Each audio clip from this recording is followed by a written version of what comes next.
GrabPay in Malaysia lah. You guys know GrabPay, right? Okay, so basically we can't get license in Indonesia, so we have to JV with another company to come out with OVO. All right, so it's just a bit of background. So I started in Grab 2013. Went in as a head of operations, and then after that, after 1 year, I got the country head role. Then after 1.5 years, like my boss say, Jaygan, you're done with Malaysia. I basically created a very strong team. The country head today, I hired him. Then I went to handle the bikes business. So basically, Grab car but on bikes lah. So I basically launch. I run 4 countries. Outside of, I run 4 countries except for Singapore and Malaysia. And on top of that, also I launched Grab Express across the region. And then sometime last year, 2018 May, they moved me to OVO to handle sales, customer service, and ops. And for today's presentation, it's very much around OVO lah, yeah. I think the content is similar, but it's very much around OVO because I haven't been in Grab for the past 1 year, so I don't know what's the latest slides lah. Cool. All right. Okay. So any questions before that? Tinggal mana? Where you located? Where are you now? I'm in Jakarta. So Indonesia, like I mentioned earlier. So for you to come up with GrabPay, right? You need license. You need Bank Negara to approve. So when we launched GrabPay in Indonesia, the Bank Negara of Indonesia closes down. We launched twice, kena tutup. So as a result of that, since tak boleh apply, so kita kena JV lah. Oh, joint venture. Yes, so we basically JV with a company called OVO, and we branded our GrabPay as OVO lah today. So the JV is what kind of percentage? So Grab is the majority shareholder, followed by Tokopedia. Tokopedia is the largest e-commerce player in Indonesia. The biggest, it's Lazada's competition lah in Jakarta. Oh, that means Grab campur Tokopedia becomes OVO. OVO existingly ada. Like, let me show you my next slide, yeah. Okay. And I think things will be clearer. Okay, so OVO is today number 1 in terms of TPV market share. So if I were TPV is transaction the payment value. We are in 115 million mobile phones. We got about 500,000 merchants. We are across 354 cities across Indonesia. Okay, and this is the journey of ours. So you see, so August 2017, we got e-money license from the Bank of Indonesia, August 2017, yeah. And then OVO basically launched their own pay and loyalty within their family conglomerate. And then after that, they basically in March 2018 they partnered a bank to be accepted across 300,000 merchants across Indonesia. And then April is where the magic happens, right? That's where Grab came in. Basically, Grab became the majority stakeholder in OVO, and as a result of that, some of us move into OVO lah. That's why you see the CEO is OVO, a CEO is from Grab, COO from Grab, CMO from Grab. Everyone's from Grab. Okay. Then next, we partnered a POS provider, Mocha. I believe in Malaysia, it's called their versions are StarHub and all. Not StarHub, StoreHub, sorry.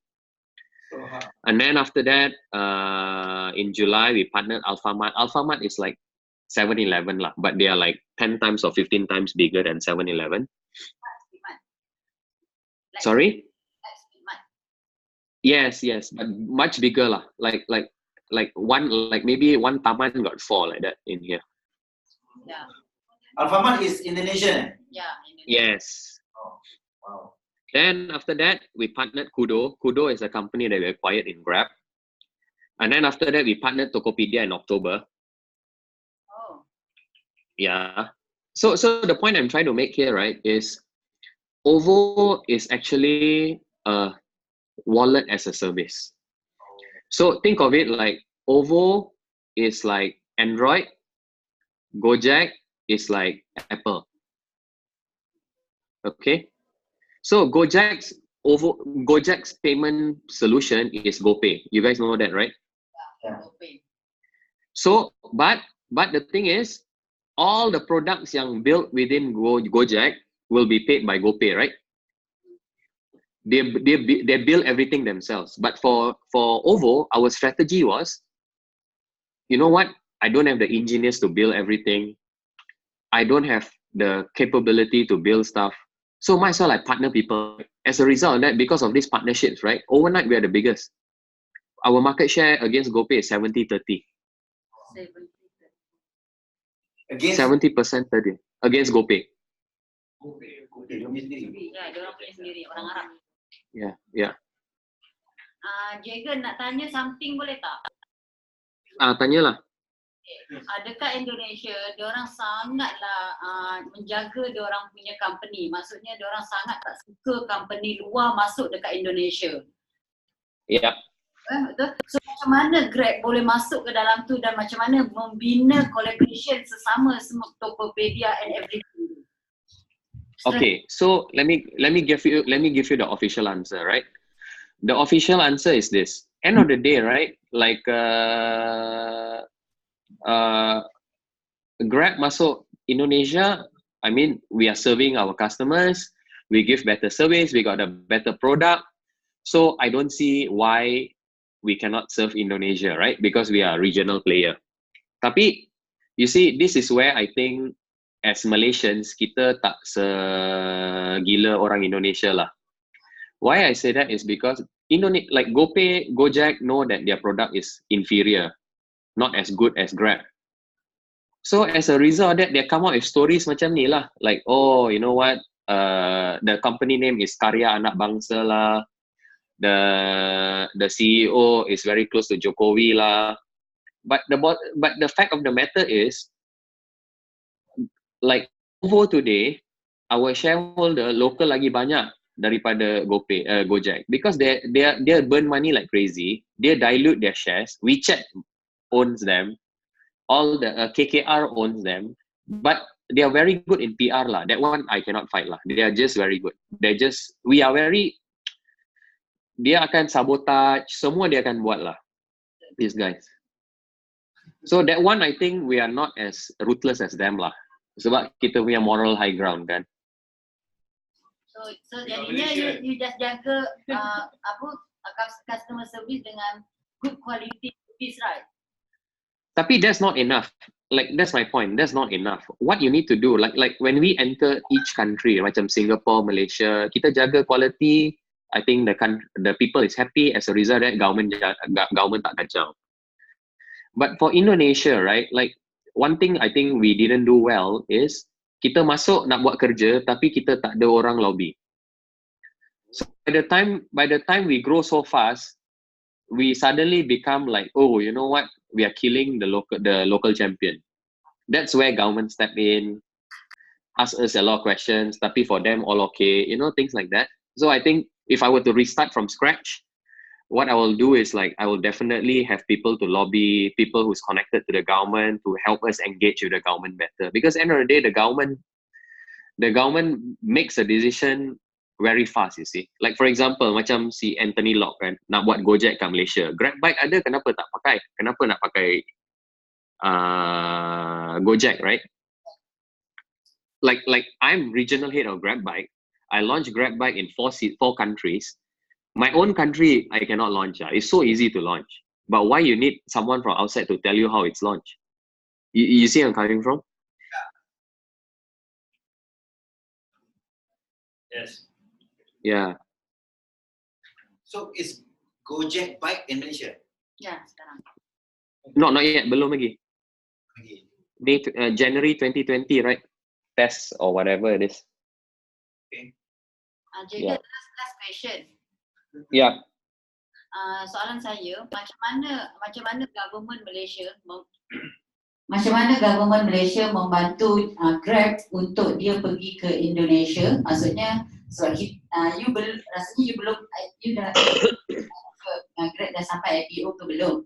Cuma sekarang ni kan kita nak dapatkan kita punya fund dan kita punya profitability tu macam mana untuk Grab itu sendiri boleh berkembang sampai ke Indonesia, sebab memang you dapat fund daripada Singapore, right? Yep. So macam mana dia punya rentetan tu? So I mean, like, to be very frank with you guys, right? Like my taxi, Grab, and then now my journey from this, right? Like I feel since day one memang government tak tolong langsung lah. The government only tolong for cradle fund aja. Yeah. Then our first investment was from Vertex Singapore. Even you see masa Uber masuk, the Co-op, Yes. Co-op invested like 100 million in Uber. Why not our own startup, right? So since then we realized, like, you know what, like I mean, that's the reality, right? So we just need to work with whatever we have lah, and as a result, then our headquarters moved to Singapore. Yeah. So no government pertolongan sebab you orang Malaysia. That's really bad. Okay. Alright. Cool, man. But the thing is, the point I'm trying to make is this, yeah. So I feel like if I can rewind everything back, right? I feel like, you see, like from Anthony, from Hui Ling, all our founders kan, kita orang ni macam we are executors. We want to execute. We execute to make things happen.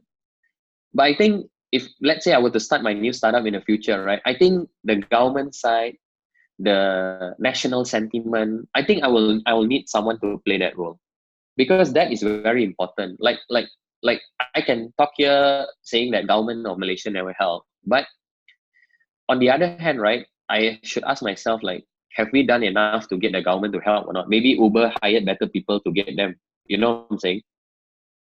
Yeah, Jaygan, to be fair, when Uber came into Malaysia, Yeah. I was involved. My wife was involved. They really quickly grab orang-orang government, to become their friends. They create macam sebagai credit.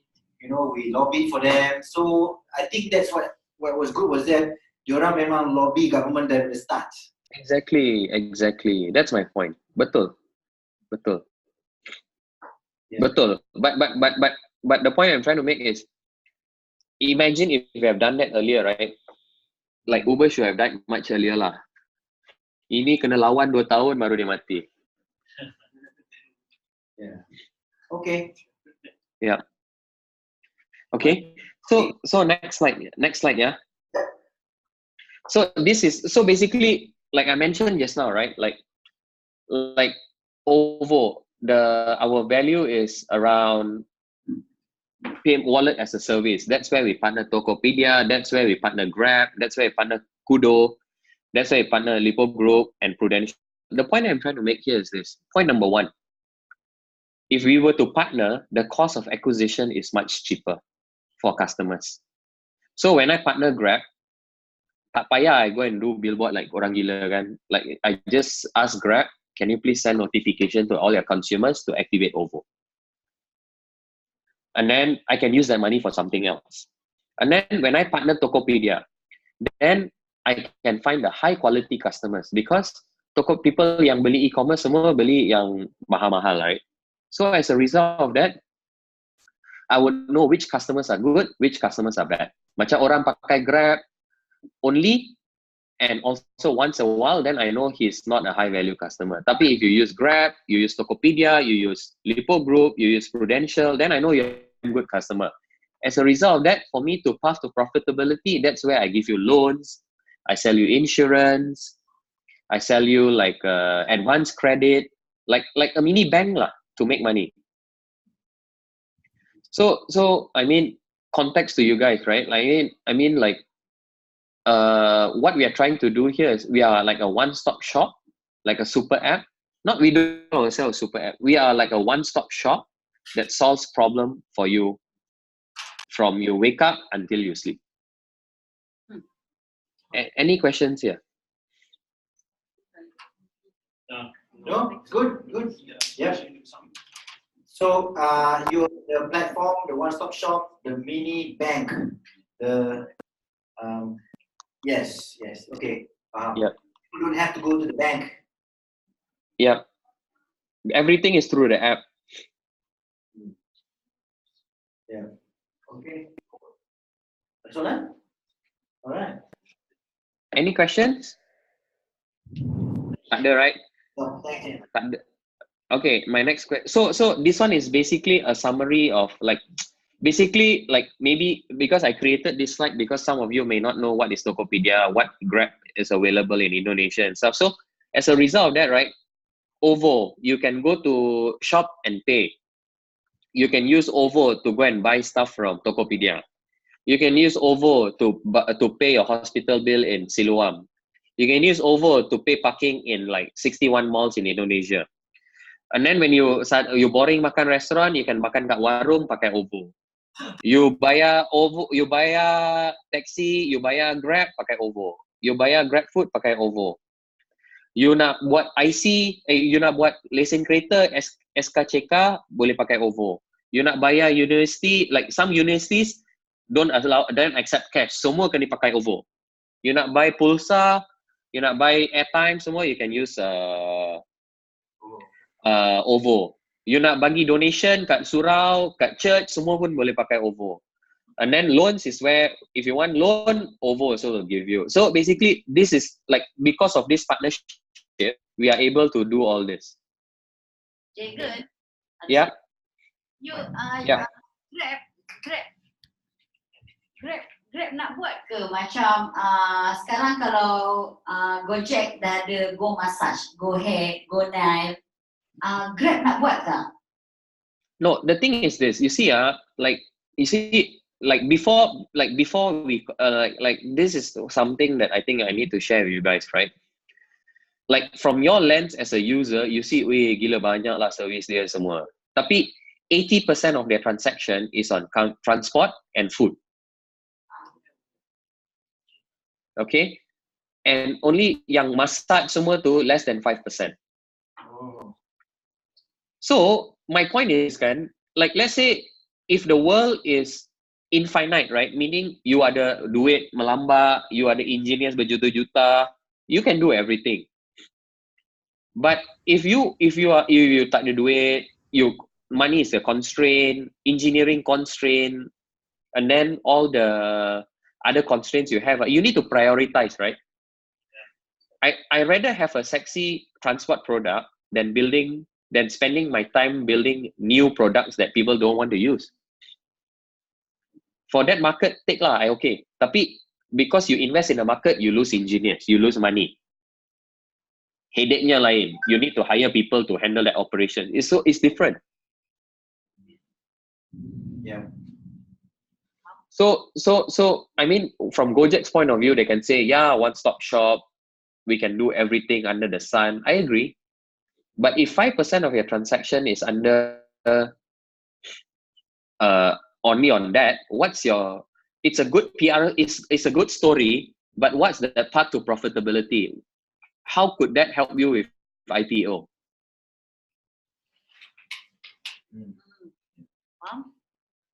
Jaygan. Yep. Kamarudin here. Yes.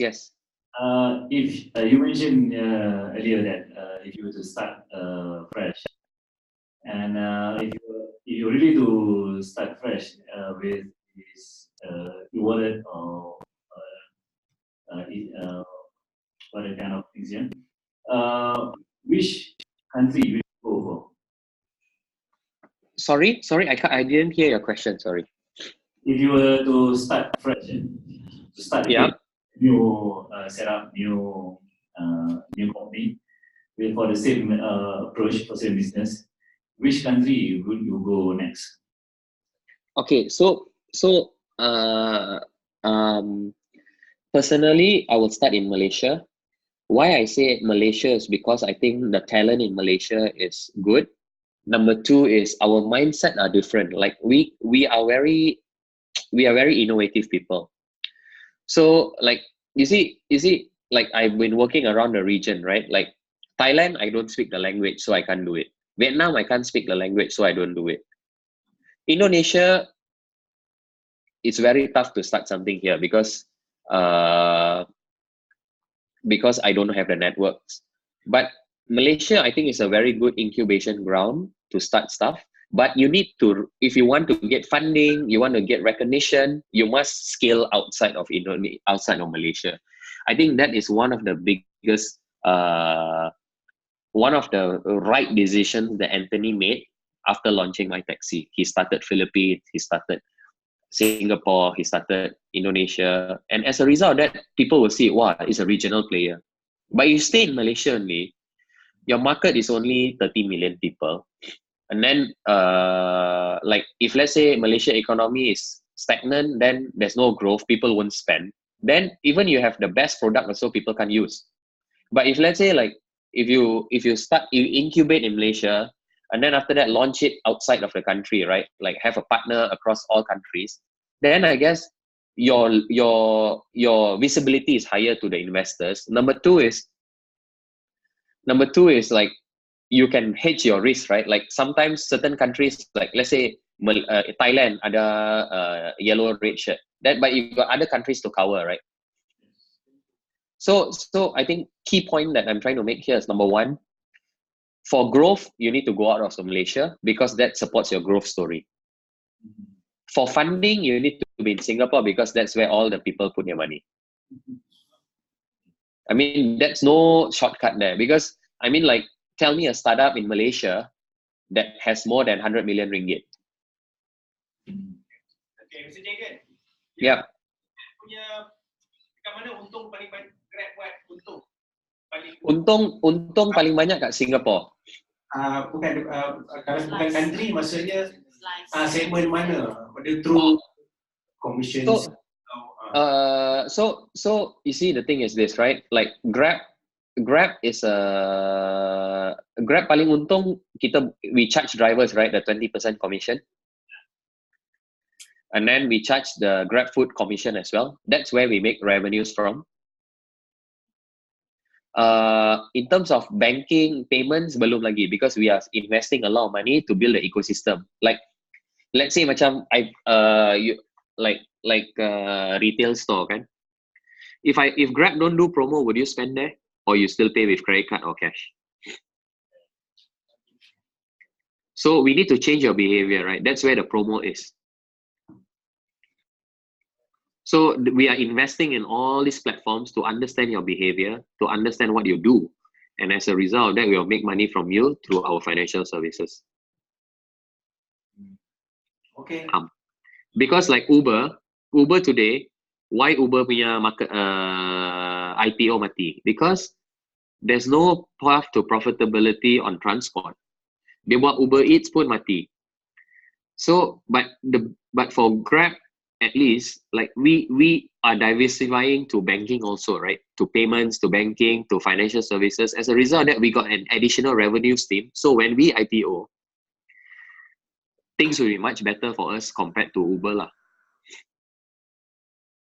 Why is it that the path to profitability for Uber dia tak ada? Why is it? Why is it that revenue minus cost is negative? If you're saying that it's not profit, right? Yes, because if you see today's announcement, like I can share with you later, I can share the link to you next later. The key point that I'm trying to make is they basically lost money. They made money. They are profitable on transport. They are spending money like crazy in Uber Eats, where they are bleeding money against Deliveroo. They are bleeding money against DoorDash in US. They are losing market share and bleeding money. Okay. And on top of that, their people costs are very high as well. So that's why they're losing money. So the point I'm trying to make here is this. like I'm very lucky to live in a world where startup was in 2013. Masa tu, you just have to show growth 1000x, 10x, 100x, you get funding. Today, if you want to get funding, right, like you need to show your path to profitability, grow and profitable, because no one is going to invest in a business model that doesn't make money. You see, because of people like WeWorks, now all of us pressure to cut costs and be profitable. Simple as that.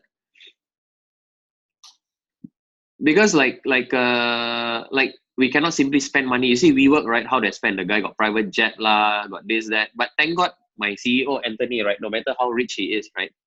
He's still very, very stingy.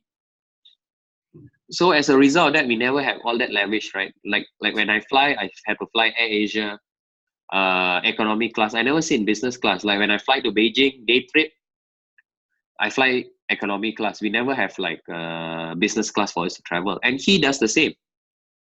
When during our growth days lah, like he does the same. He also buy economy seat. So I think in terms of controls, in terms of spending people's money, I think we have the right people to manage the money lah. Because like our president director, our president, who's like the CFO of Grab, that guy is like Taiwanese, but born Taiwanese, migrated to America, went to MIT, went to NASA, and then after that went to Goldman Sachs, and then went to Grab, and then went to SoftBank. So this guy basically interviewed me for Malaysia to give us money, the first round from SoftBank. Now from SoftBank, he moved to Grab. So you see the power, right? Like these guys are running the show. So the point I'm trying to make is like, we are not WeWork, we are not Uber, we are ourselves, because we really, really run the Asian style lah. Like people's money, you treat it with respect. Good point. Okay. So this, what we are practicing now can relate to GoPro situation. Yep. Where they pull from the IPO, and yep. They couldn't deliver what they have delivered.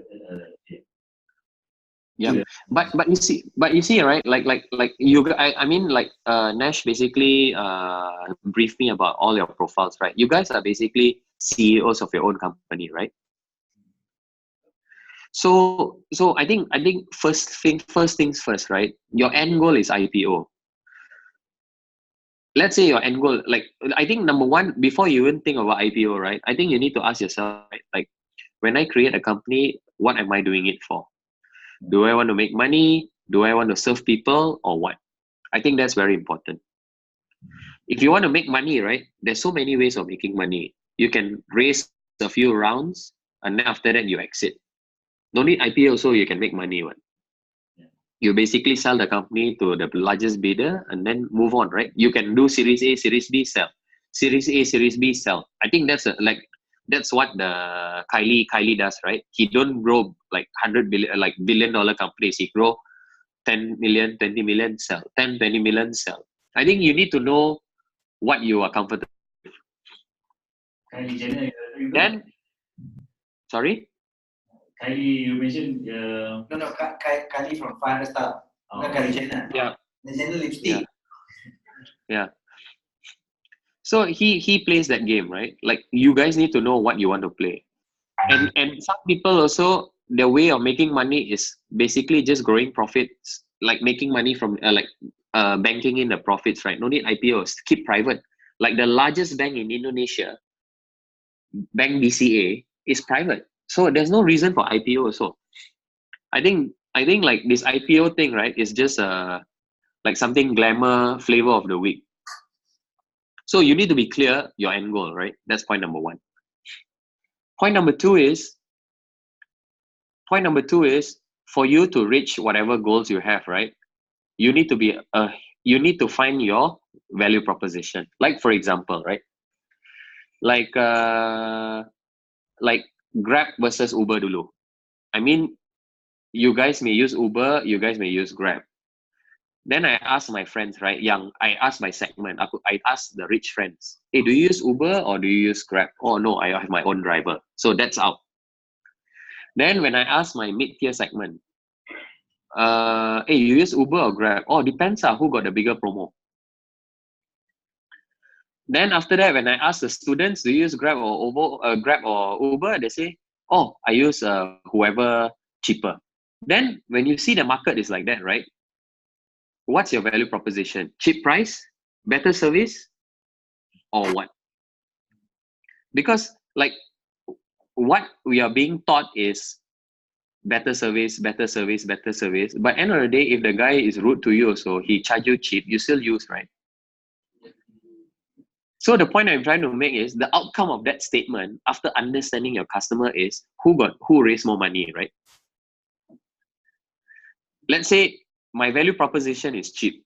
Okay, but to make it cheap, I need to subsidize 100 million a year. Let's say the winner is not who is smart. The winner is who raised more money, he wins, right? Because he outlasts the other guy. So I feel you need to be very, very clear with your value proposition.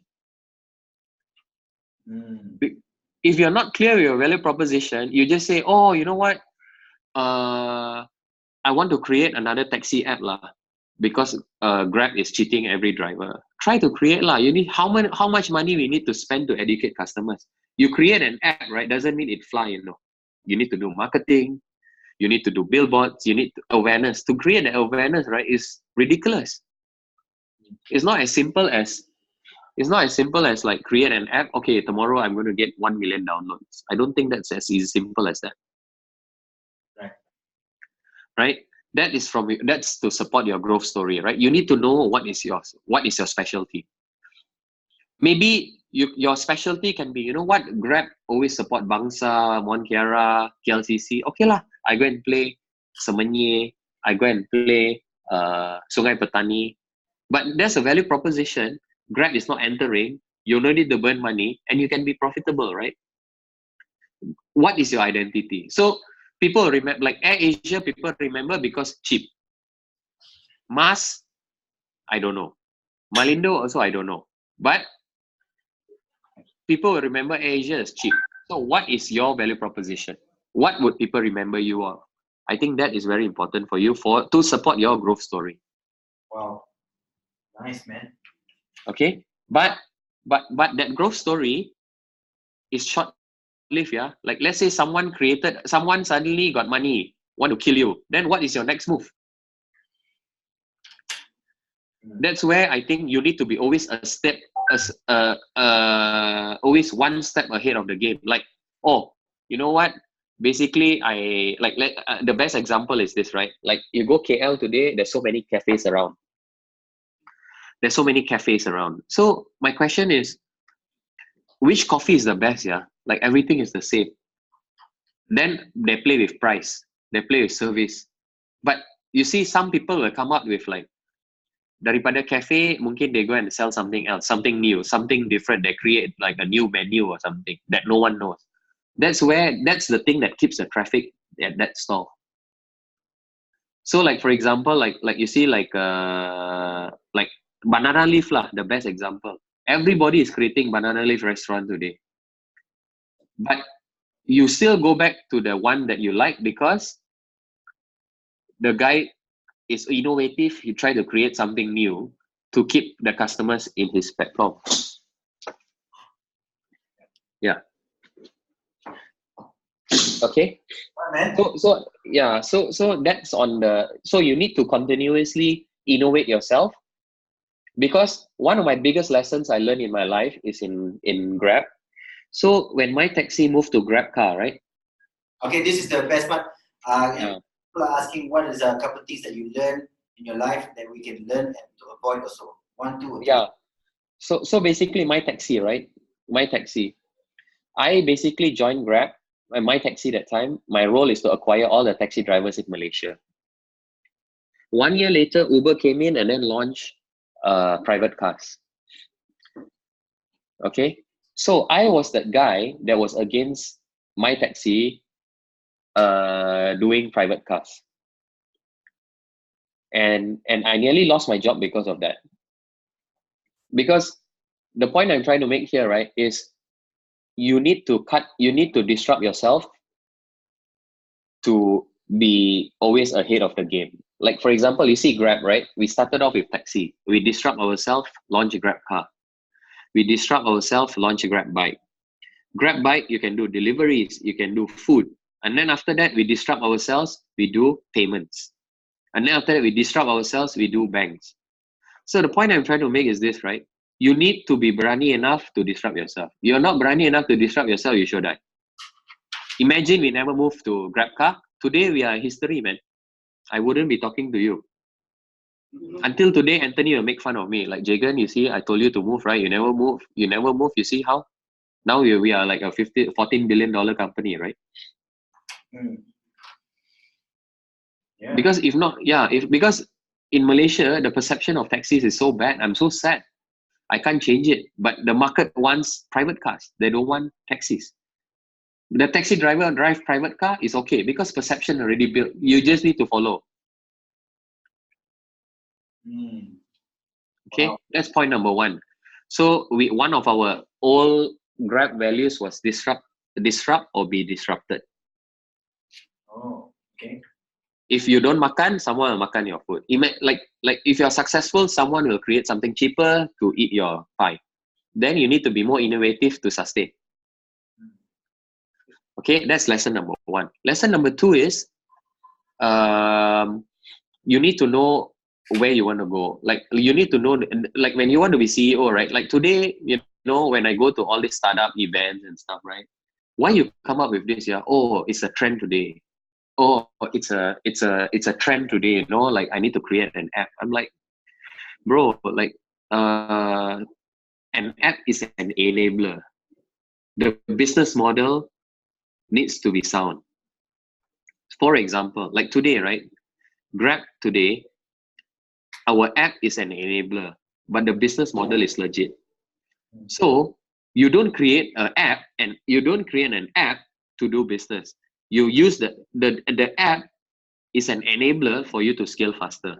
So the lesson here is your business model must be sound. Like for example, right? Like if you want to buy how do I say it? Like if you want to do deliveries, technically speaking, right? You put your mobile number there, people will call you, and then you just dispatch yourself. If the business model works, then you ask an engineer to create an app to help you improve the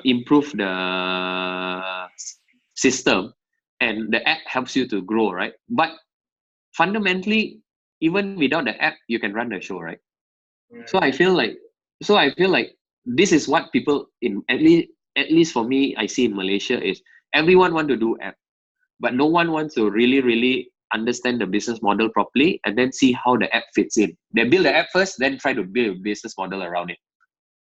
Show mati. Right? And the last point that I'm trying to make is this. The last point is you need to confront your you need to be very frank with yourself, right? Like why I say this, right? Like you need to confront brutal truth. Like if you were to read books, right?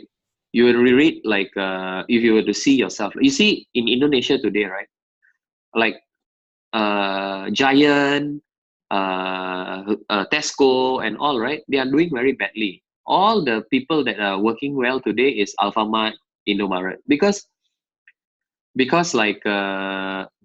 there's so many branches, people tend to not to do shopping every week. Now people are doing deliveries. But the point I'm trying to make is, like, when Tesco is bigger than Alfamart, right? They should disrupt yourself. They should disrupt themselves and open small chains like this. But now when the small guys already come up and then become big, right? Like Tesco, Giant and all, just tunggu time mati only. Because people only go to Tesco, people go to Giant once a week, twice a month, but people tend to go to Alfamart every day. And Alfamart's revenue is 4 times bigger than Tesco, bigger than Giant. As a result of that, because their revenues are bigger, they can buy, and they have economics of scale, and as a result of that, they can buy things cheaper and charge cheaper. You see I'm coming from? Yes. So you see in Malaysia, the Speedmart 99, right? That guy is smart. He's creating that model. And his puller is diapers, milk, yang benda-benda yang orang necessity. So when you buy necessity, then the site like, oh, they lalu chocolate bar, chocolate line, they'll take this and that, right? But the anchor products, people go buy that.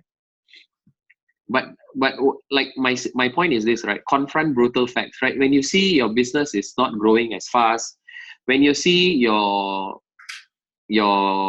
business is declining, you need to confront and say, you know what am I doing wrong? You don't justify yourself that, oh, you know what, I think things will get better, because it's not. Like imagine if like Alphamart was much smaller than Tesco, Giant and all, right? And like Alphamart basically surpass them now, right? Like basically Giants, the Tesco's and all are sleeping, right? So I feel like for me in Grab also same. Like there'll be somebody they're gonna kill us, like driverless cars, maybe drones or something. There will be someone who always want to kill us. But that's where we come up with Grab Ventures, see new startups that are coming, see potential, and then invest in them so that they will at least. I kill my transport business, but I come up with a new business with a better revenue, with a better business model, versus letting someone kill me over a period of 2 years or something. Okay. Fair? Man, that's Yep. good. Thank you. So okay, last. Yeah. You work closely with Sorry. By Mike. Okay, so you work closely with Mr. Anthony, is it? Since beginning. Yes. So Yes. last word for us. Can you give 3 words to describe Anthony? Anthony is very, very intense. Like he's the CEO of a multi-billion-dollar company, but he still go down the details. Like today he's in Bandung, talking to merchants. He's very humble. He go down to the merchants. Humble lah, the second one. Third one is he's like he's very loyal. So like I start with him since the beginning. So he's loyal to me, I'm so loyal to him. Right. Thank you very much. Wow. Yep. Hey man, Jaygan, this has been last question. Will Grab go IPO from someone from the Definitely, we need to, right? We need to. If I'm not wrong, you know, when we bought over the Uber's business, if you were to Google, like I think we need to hit IPO by 2023 or something like that, right? That's the deal, right? Right. So Got it. Thanks a lot. Yeah.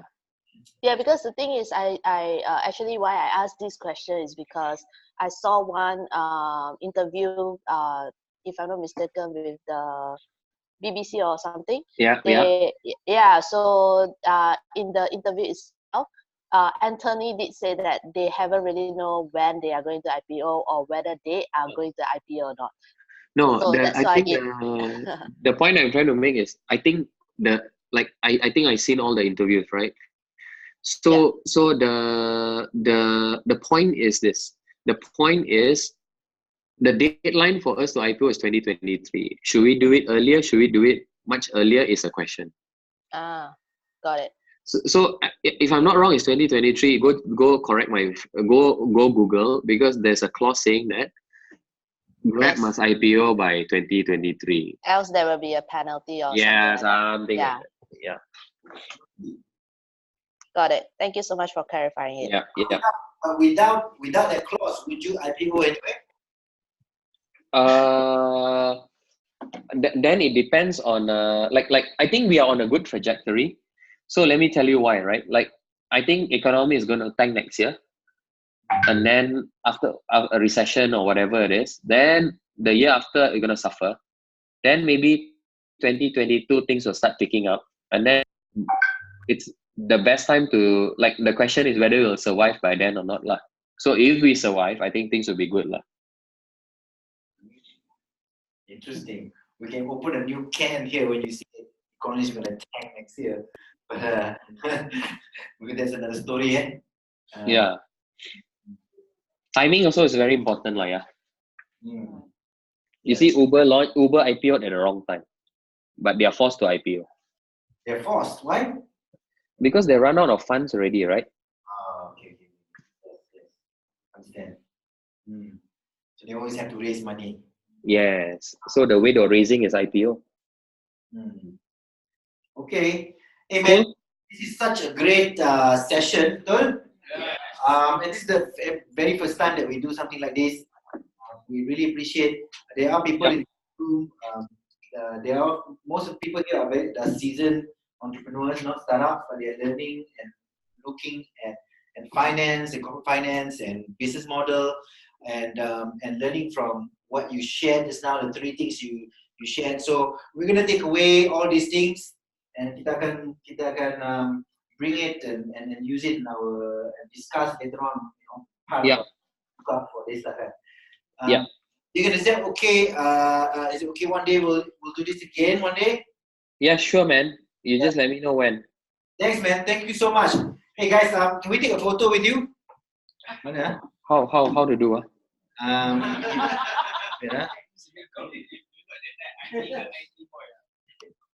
Share. You stop share. Okay. Stop share. Tu dia. Okay. Okay, ya. So how do we take a photo? How do we take a photo? Okay, pusing. Semua orang pusing tengok sana. Jaygan's at the back. You're behind us. Oh, okay. Boleh? Semua benda visual. Semua benda visual sekarang. Cuma masuk sikit. Visual class. Okay, nampak. Okay. Right. Kan sini. Sikit. Okay. Now we'll pass you the photo. Saya boleh masuk. Abang sini bang. Balik sini. Okay. Kita semua belakang ada Jaygan. Sini. Come. Okay. Dah ada. Sini depan lagi. Lampu. Yay. Nanti kita bagi gambar Jaygan. Yeah. Nampak tak? Yeah. Straight. Ya.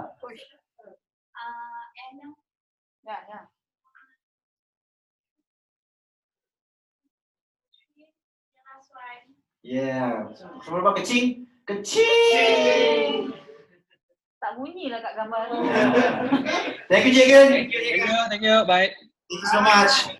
Dia dah buka Thanks, man. Bukan Indonesia dah dia. Bisa bicara Indonesia, Pak? Bisa. Bisa dong. Alright, see you, bro. Bye. See you guys.